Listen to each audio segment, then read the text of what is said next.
Olá, bem-vindo ao canal. Chamou-me a atenção uma postagem do site Crianças Especiais com a manchete assim: mesas com bicicleta para crianças com hiperatividade são usadas em uma escola canadense. A foto que está aparecendo na tela foi retirada do próprio site. Olha só, incrível. Crianças de 4 a 8 anos são submetidas a esta mesa bicicleta e com 15 minutos pedalando tem a diminuição dos sintomas da hiperatividade.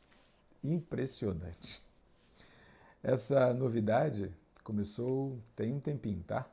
Uns 4 anos aproximadamente, numa escola em Quebec, chamada The Cedars.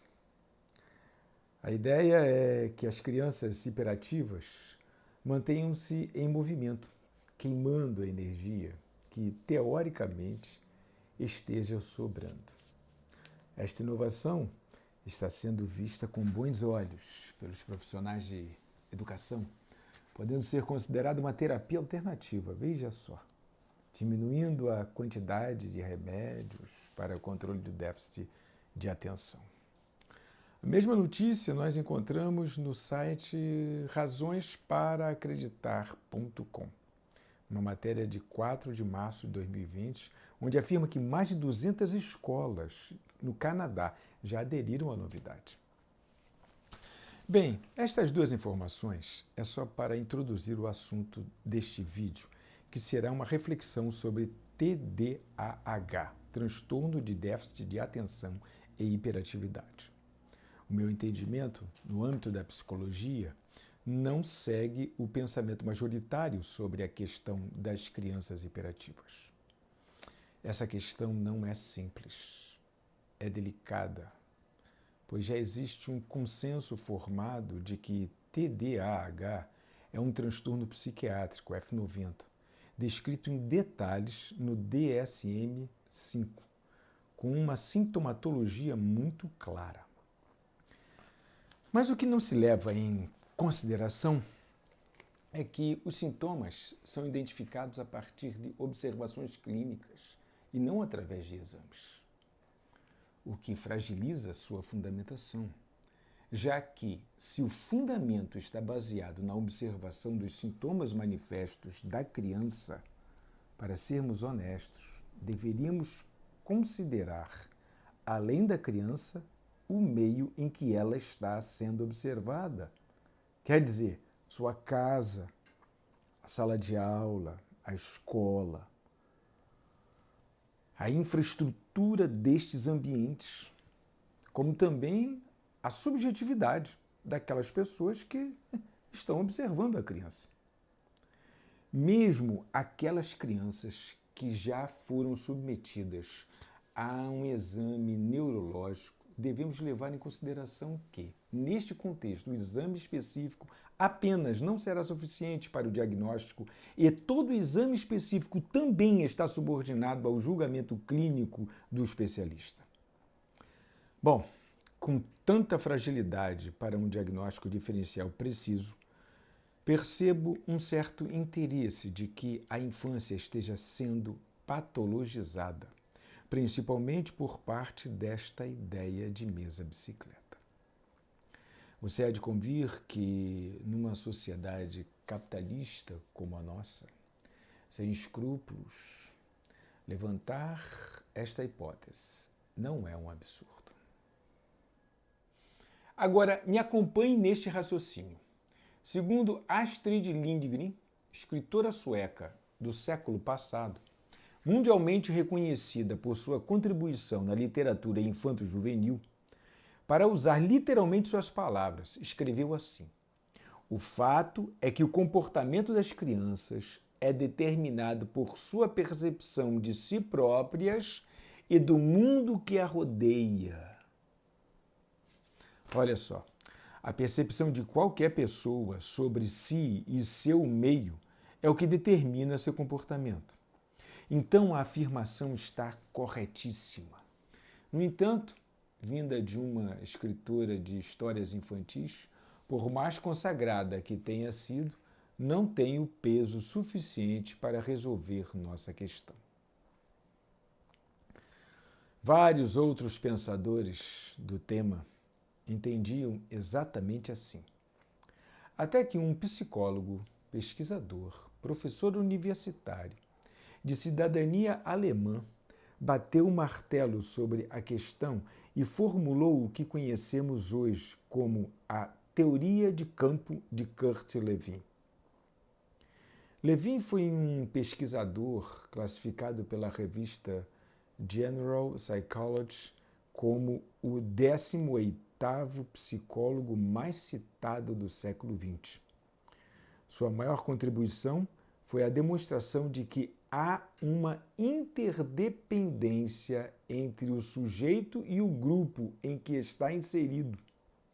Em sua teoria de campo, o que gera o comportamento nas pessoas é a soma total dos fatos ocorridos e coexistentes em determinada situação. Em outras palavras, cada fato influencia e é influenciado pelo ambiente e pelo todo. Com um exemplo, você entenderá melhor. Na década de 80, eu era um dos 5 professores de língua portuguesa de um colégio privado. Era um colégio bem grande já naquela época. Eu dava aulas todos os dias, na parte da manhã, de 7 a 12 horas. 2 turmas de quintas séries, 2 sextas séries, uma 8ª série e uma turma de básico. Aproximadamente 60 alunos por sala. Imagina a cena.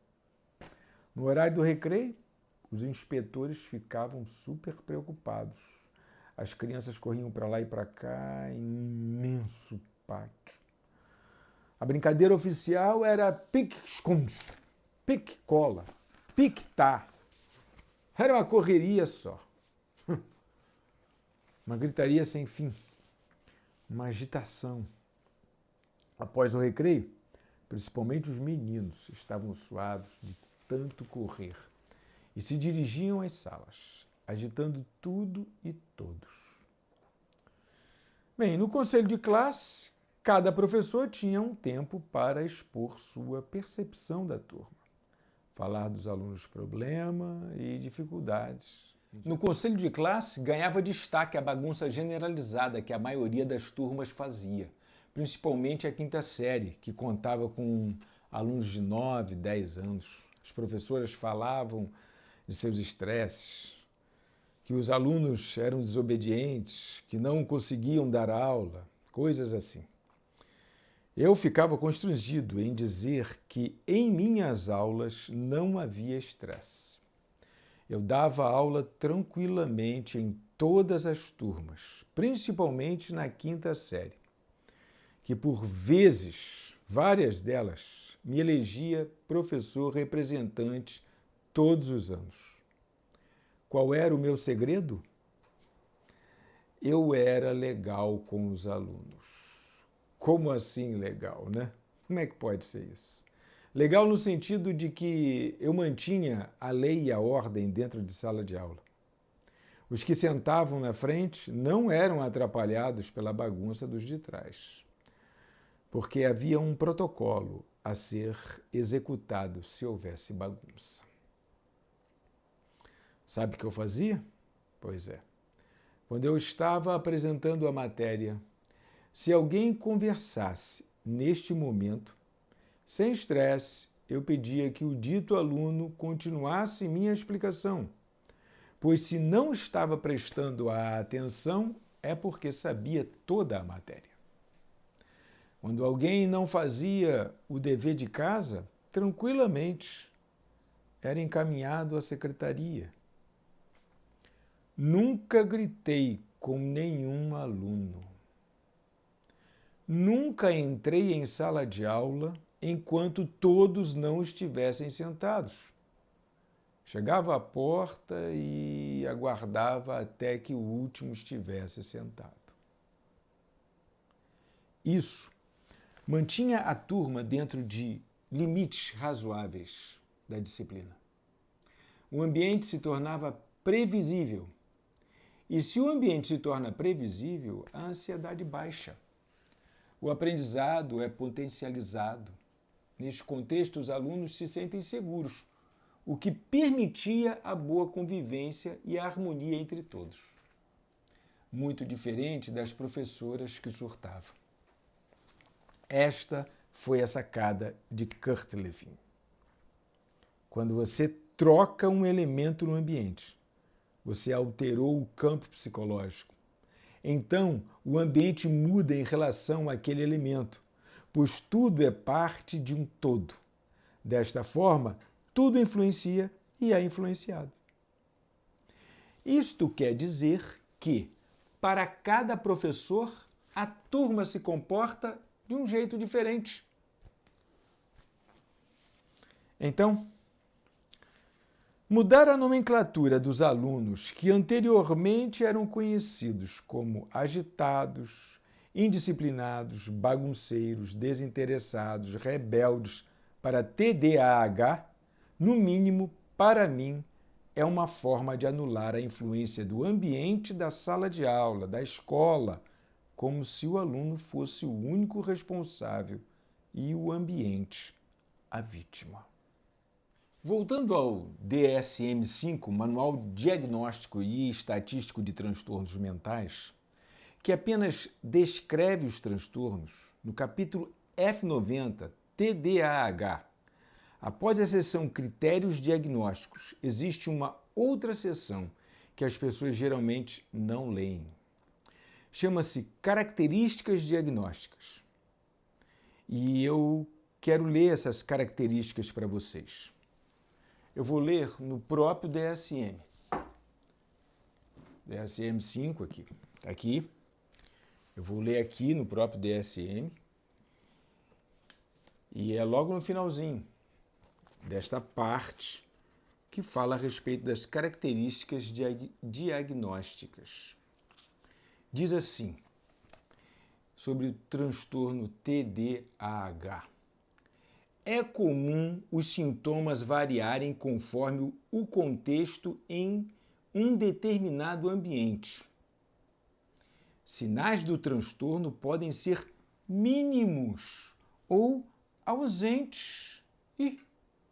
Sinais do transtorno podem ser mínimos ou ausentes quando o indivíduo está recebendo recompensas frequentes por comportamento apropriado, está sob supervisão, está em uma situação nova, está envolvido em atividades especialmente interessantes, recebe estímulos externos consistentes ou está interagindo em situações individualizadas. Já parou para pensar nisso? Pois é isso mesmo que você ouviu. Veja bem, se os sintomas podem ser mínimos ou ausentes em determinadas circunstâncias, como acabamos de ler no próprio manual, tenho 3 perguntas para deixar com vocês. A primeira, se o DSM-5 afirma que o transtorno pode ser mínimo ou ausente de acordo com um determinado ambiente, por que a criança é levada para o psicólogo e não se investiga ou questiona o ambiente escolar ou o ambiente onde a criança manifesta o sintoma? Segunda pergunta, seria este transtorno um sintoma não de crianças doentes, mas de ambientes inadequados para crianças? E terceira, seria a constatação do transtorno uma forma de defesa para minimizar culpas de pais, professores, cuidadores, ambientes inadequados? Ao que me parece, afirmar que uma criança é TDAH sem levar em conta o ambiente é, no mínimo, uma fala ideológica, fatalista e capitalista, que alimenta vários interesses, inclusive o da mesa bicicleta.